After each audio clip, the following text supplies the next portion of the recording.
Husband పేరు వి కిరణ్ కుమార్. మాకు 16/12/1998లో register marriage జరిగింది గుంటూరులో. మా పేరెంట్స్కి వ్యతిరేకంగా ఆ రోజుల్లో ఆయన ఎస్సీ, నేను బీసీ బ్రాహ్మిన్ కులానికి చెందిందని. ఇద్దరం ఎల్ఐసిలో వర్క్ చేసేవాళ్ళం పాలకొల్లు బ్రాంచ్లో.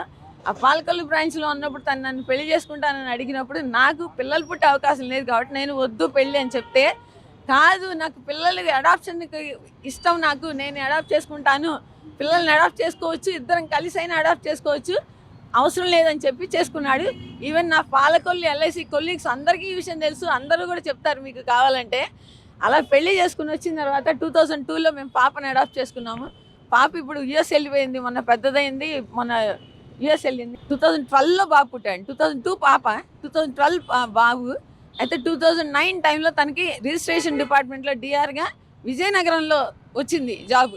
వచ్చినప్పుడు మేము అప్పుడు అనుకున్నాము, సరే సరగేషన్కి వెళ్దాము, అప్పుడే కొత్తగా సరగేషన్ వచ్చింది, సరగేషన్కి వెళ్దాము, కనీసం తనకంటూ నేను కూడా న్యాయం చేసినట్టు ఉంటుంది, నా వల్ల ఒక పిల్లలు కలగలేదు కాబట్టి అని చెప్పి నేను ఒప్పుకున్నాను సార్ సరగేషన్కి. ఒప్పుకుంటే విజయనగరం బ్రాంచ్కి వెళ్ళి అక్కడ పనిచేస్తున్నట్టు పనిచేసి సెలవులకి మేము వెళ్ళంగానే ఒక అమ్మాయి విజయనగరం బ్రాంచ్లో భారతి అనే ఒక అవుట్సోర్సింగ్ ఎంప్లాయీతో నేను ఆ అమ్మాయి నాకు పిల్లల్ని కనిస్తానంటుంది, నేను పెళ్లి చేసుకుంటాను, మనం పెళ్ళి ఆ అమ్మాయిని పెళ్లి చేసుకుంటాను, ఆమె పిల్లల్ని కంటుంది, మన ఇద్దరు ఉద్యోగాలు చేసుకుందాం అని అడిగాడు సార్.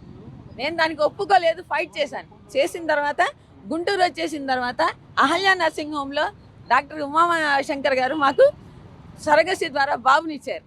ఆ బాబు పుట్టిన తర్వాత కొన్ని అలవాట్లు మానుకుంటాడు అనుకున్నాను సార్.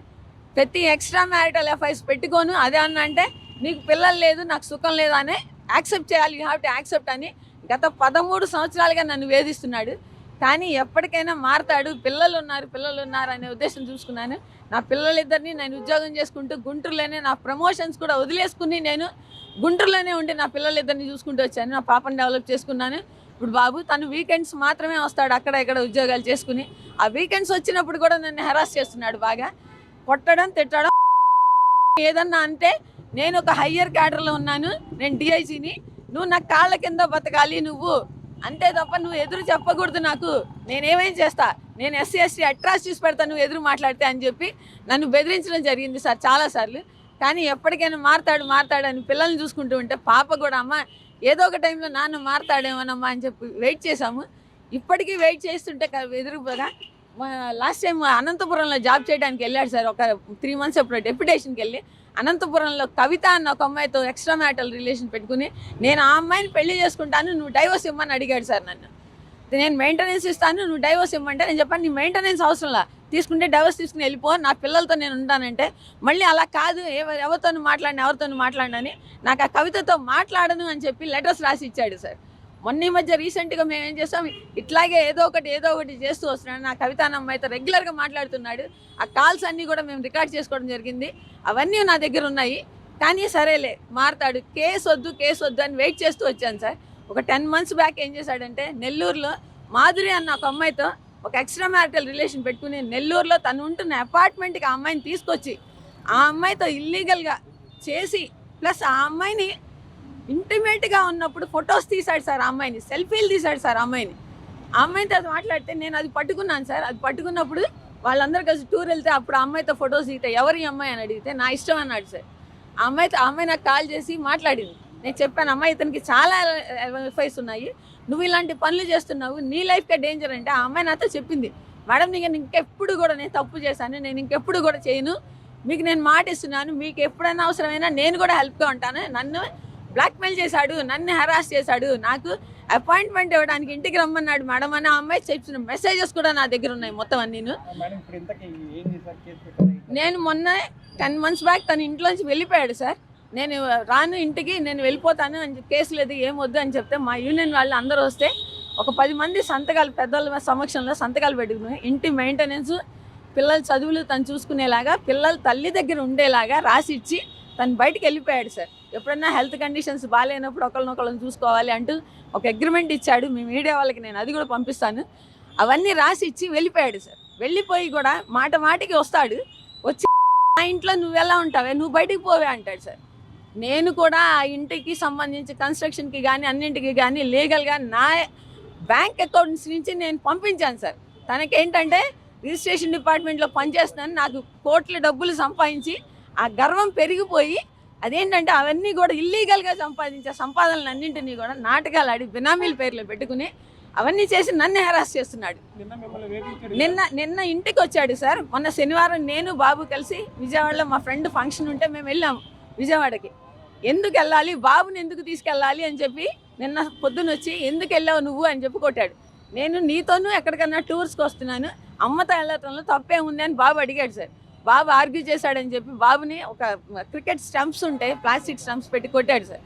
బాబు పెద్దగా అమ్మ అమ్మ అని ఏడిస్తే నేను వెళ్ళి ఎందుకు చిన్న విషయానికి కొడతావు అని చెప్పి నేను అడ్డం పెడితే నన్ను కొట్టేసి నా యాంకిల్స్ మీద నా అరికాళ్ళ మీద మనిషి నిలబడి తొక్కేశాడు సార్. నన్ను లేవనివ్వకుండా వెనక్కి తోసి పడేసేసాడు. నా బ్యాక్ అంతా దెబ్బ తగిలింది, నా మీదకి బాబుని తోసేశాడు. బాబు అడ్డం పడి అమ్మని కొట్టద్దు అని అన్నా కానీ కాళ్ళు రెండింటి మీద నిలబడిపోయి ఇది నా ఇల్లు, నా ఇష్టం, నేను ఏమైనా చేస్తా, మీరు ఉంటారా బయటికి పోతారా, అవసరమైతే నేను మర్డర్ చేసి జైలుకి వెళ్ళిపోతాను, నేను దరిద్రం వదిలిపోతుంది అన్నాడు సార్. నిన్న ఆ వాయిస్ రికార్డ్స్ అంతా నేను వాయిస్ రికార్డ్ చేశాను స్టేషన్కి. నిన్న ఇది వచ్చిన తర్వాత కేసు ఫైల్ చేశాను సార్. నేను నిన్న రమేష్ హాస్పిటల్స్లో జాయిన్ అయ్యాను, దానికి కేసు ఫైల్ చేశాను. ఫైల్ చేసి ఇంటికి వెళ్ళిపోయాను. నేను ఏం మాట్లాడలేదు. నేను ఇప్పుడు మా పేరెంట్స్ వచ్చారు చాలా సంవత్సరాల తర్వాత, నన్ను చూసి నా బాధలు చూస్తున్నారు గత 3-4 సంవత్సరాలుగా.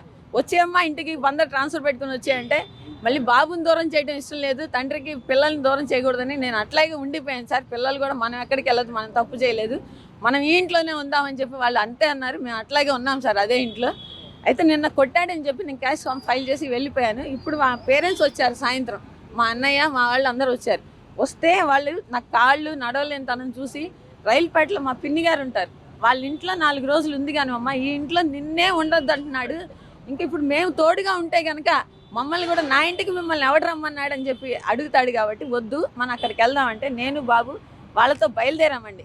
బయలుదేరితే అడ్డం పడిపోయాడు, వ్యాన్కి అడ్డం పడిపోయి భారత్పేట 6th లైన్లో సచివాలయం రోడ్లో నా కొడుకుని తీసుకెళ్ళడానికి వీలు లేదు నువ్వు అన్నాడు. తల్లికి పిల్లలు తల్లి దగ్గర ఉంటారు అని రాసి ఇచ్చిన వాడు కొడుకుని తీసుకెళ్ళడానికి వీల్లేదని ఎలా అంటాడు సార్?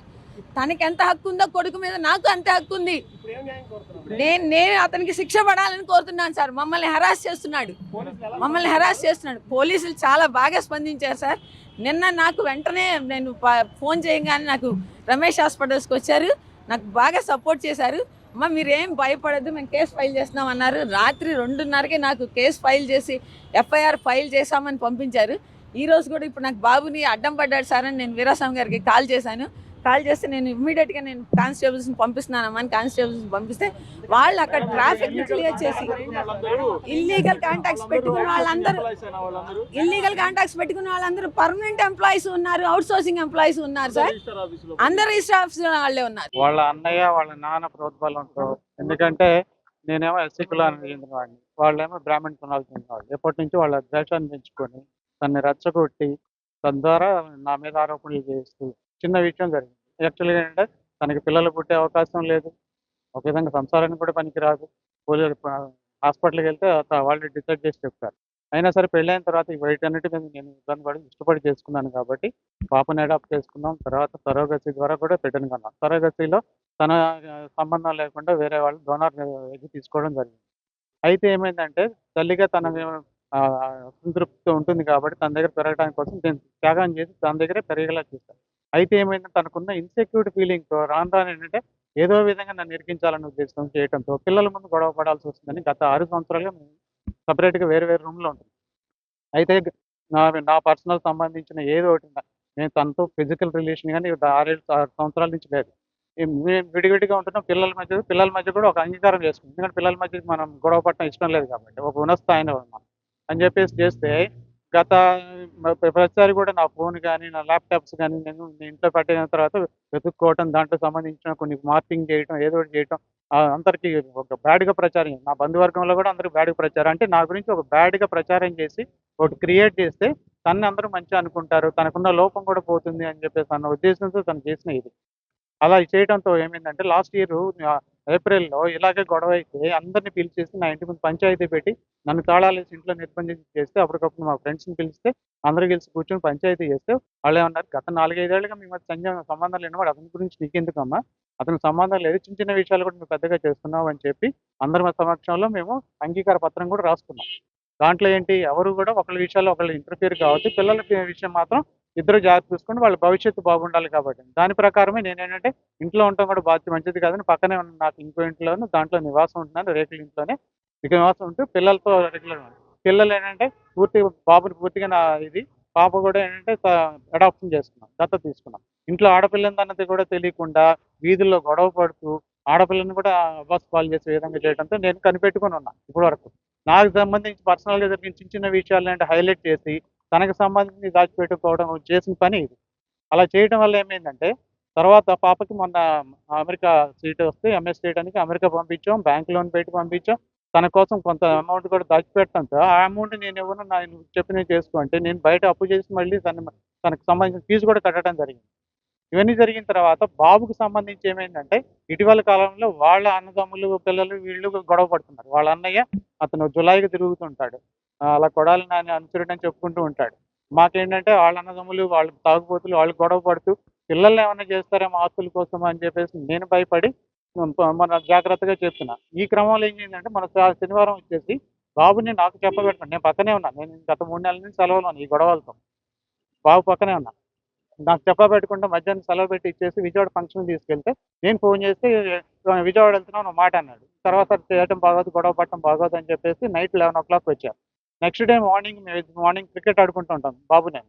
ఆ క్రికెట్ ఆడుకోవడానికి బ్యాట్ అవి తెచ్చుకోవడానికి వెళ్ళినప్పుడు నేను, "అరే! నీ దగ్గర ఫోన్ ఉంది కదరా! నాకు ఇంటిమేట్ చేయాలి కదా! నువ్వు ఎక్కడికెళ్ళలేదు. అసలే రోజు పరిస్థితులు బాలేదు" అని వాడిని చిన్నగా మందలిస్తున్నా. అలాగే ప్లాస్టిక్ వికెట్ అది. ప్లాస్టిక్ డమ్ము డమ్ము అంటది. డొల్లు వికెట్. దాంతో నేను వాడిని భయపెట్టడానికంటే వెంటనే నా మీద ఎందుకో మరి ప్రీ ప్లాన్డ్‌గా ఉందో లేదో నా మీద ఏకంగా దాడి చేయడానికి మీదకొచ్చాడు. ఎందుకంటే తనతో నేను గత సంవత్సరం నుంచి మాట్లాడట్లా. ఈవెన్ ఫోన్ మెసేజ్ లేదు. ఫోన్ కూడా నేను కాంటాక్ట్ లేదు. ఎందుకంటే తనతో మాట్లాడితే మూర్ఖంగా మాట్లాడుతుంది. ఈ ఇంట్లో వాళ్ళందరిని ద్వేషిస్తూ ఉంటుంది. అసలు మా మా ఇంట్లో పిల్లల్ని ఏంటంటే నా అక్కోళ్ళ ఇంటికి, తమ్ముడింటికి కూడా పంపించింది. లాస్ట్ టైమ్ ఏంటంటే మా తమ్ముడిని 15 ఏళ్ళు మా తమ్ముడు 2009లోనే తన గురించి ఒకటి చెప్పాడు. నీ గురించి వెనకాల చండాలంగా బంధువులందరికీ చెప్పుకుంటారా? నువ్వేమో తన కోసం సరోగసీ చేసావు. అలాగే అడాప్షన్ చేసావు. తనని బాగా నమ్ముతున్నావు. మమ్మల్ని అందరిని దూరం చేస్తున్నావు అంటే వాడిని తిట్టి పంపించింది. 15 సంవత్సరాల పాటు నేను దూరంగా ఉన్నాను. నా తమ్ముడితో, తమ్ముడితో. మా అక్క పక్క వీధిలోనే ఉంటుంది కానీ, నా కొడుకుని మా అక్క ఇంటికి పంపదు, తమ్ముడి ఇంటికి పంపదు, బంధువుల ఇంటికి పంపదు. అంటే ప్లాన్డ్‌గా వాళ్ళందరూ కలిసి ఏంటంటే, వీళ్ళని హోల్డ్ చేసేసి, సెపరేట్ చేసేసి, తద్వారా వాళ్ళేదో బెనిఫిట్ పొందుదామని చూసారు. మేము ఇది గమనించి అంటే గత 3 నెలలుగా నేను కాచుకొని ఉన్నా. ఈ క్రమంలో జరిగిన చిన్న పొరపాటి గొడవ. తను నన్ను తోసింది. నేను తను తోయడం వల్ల తను కింద పడి చిన్న చిన్న దెబ్బలు తగిలిన దాన్ని బట్టి దాన్ని సాకుగా చూపించి ఇంత గొడవ చేశాను. అది జరిగింది. సార్ మీరు కుటుంబంలో కలహాలంటున్నారు. కానీ ఆమె చేసిన ఆరోపణలు ఏంటంటే మీరు వేరే మహిళలతో అది నా పర్సనల్ అండి. ఇప్పుడు అదేంటంటే చిన్న చిన్న విషయాలండి. ఎవరి జీవితంలోనే ఉండేవి.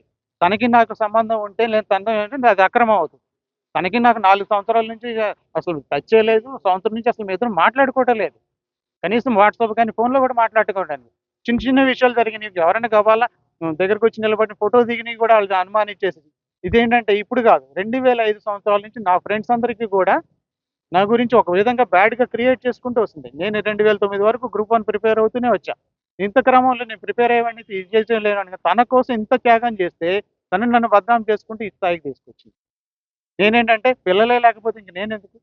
పిల్లల్ని నాకు దూరం చేయడానికి కుట్రతో చేస్తున్నందువల్ల నేను బయటికి రావాల్సింది. మీరన్నట్టు ఒకళ్ళతో అంటే అనుకోవచ్చు. చాలా మంది లేదు. మీరు మీరు మీరు నిరూపించొచ్చు. ఎందుకంటే అక్రమ సంబంధాలని ఊరికే రావు. ఎవరికైనా ఇష్టం ఉంటే వస్తారు లేకపోతే లేదు. తనతో అసలు నాకు సంసారమే లేనప్పుడు తను నన్ను అడిగేలేదు. ఎందుకంటే మా ఇద్దరం 6 ఏళ్లుగా దూరంగా ఉన్నాం. 4 ఏళ్ల నుంచి అసలు కంప్లీట్‌గా రాతపోతలుగా మేమిద్దరం సెపరేట్‌గా ఉన్నాం. నా విషయాలకు సంబంధించి అసలు తనకు సంబంధం ఎలా వస్తుంది చెప్పండి? విడాకులు ఒక్కటే తీసుకోలేదు. ఎందుకంటే పిల్లల శ్రేయశ్రేష్ట. విడాకులు తీసుకుంటే అసలు తనకి నాకు పూర్తిగా సంబంధం లేదు కదా! 4 ఏళ్ల నుంచి మేము దూరంగా ఉన్నాం కంప్లీట్‌గా. రిటర్న్‌గా కూడా మేము డాక్యుమెంట్ రాసుకున్నాం పెద్దల సమక్షంలో. పోలీసులు ఏం చెప్పారు? ఇప్పుడు పోలీసులకేం లేదు. ఇప్పుడేమైందంటే 15 ఏళ్ల నుంచి వాళ్ళు మా ఇంటికి రారు. బిడ్డల్ని ఇంతవరకు చూడలా. వాళ్ళ నాన్న గాని, అమ్మ గాని ఇంతవరకు బిడ్డల్ని చూడలా. ఈరోజొచ్చి హడావుడిగా వాళ్ళ అమ్మాయిని, నా కొడుకుని తీసుకొని పోతే కనీసం పక్కనే ఉన్నాను. నాకు చెప్పాలి గదా! ఎందుకు చెప్పట్లేదని ప్రశ్నించినందుకు వాళ్ళు నా మీద దాడికి ప్రయత్నించారు, నన్ను తిట్టారు. దాంతో నేను ఇక్కడ పోలీస్ స్టేషన్కి వచ్చి కంప్లైంట్ అవ్వాలి. దగ్గరే ఉండాలి కదా అని. తల్లి కాదనట్లేదు, కూడా తెలియదు అంటే నేను తండ్రి దగ్గర కూడా ఉండకూడదా? వాళ్ళకి నేను వాళ్ళ మీద గొడవ పడుతున్నాను, నేను తల్లితో గొడవ పట్ల. తల్లి దగ్గరే ఉండాలి. అందుకనే వాళ్ళకి ఆ ఇల్లు ఇచ్చేసి ఆ ఇంట్లోనే ఉండమని వాళ్ళకి చెప్పాను. ఆ ఇంట్లో ఉండకుండా వాళ్ళు ఇప్పుడు వెళ్ళిపోతుంటే ఎవరు తీసుకెళ్తున్నారు? ఎవరైతే మమ్మల్ని ద్వేషించి ఇన్నాళ్ళు దూరంగా పెట్టారో వాళ్ళు తీసుకెళ్తున్నారు. వాళ్ళు తీసుకుంటే నాకెన్నదా? నా కొడుకుని నాకు చెప్పకుండా తీసుకెళ్తుంటే ఎక్కడ తీసుకెళ్తున్నారు? ఏమవుతాయి? ఏదైనా రేపు జరిగితే వాళ్ళకి వాళ్ళ చిన్న పిల్లలకి గొడవలు జరుగుతున్నాయి ఆస్తుల విషయం. ఆ గొడవల్లో వీళ్ళకి ఎంత హాని చేస్తే ఆ భయంతో నేను ఆపమంటే వాళ్ళు నా మీద దాడికి వచ్చారు. మరిన్ని వీడియోస్ కోసం ఛానల్ ని సబ్స్క్రైబ్ చేయండి. లేటెస్ట్ అప్డేట్స్ కోసం వాట్సాప్ ఛానల్ ని ఫాలో అవ్వండి. ఆ లింక్ డిస్క్రిప్షన్ లో ఉంది.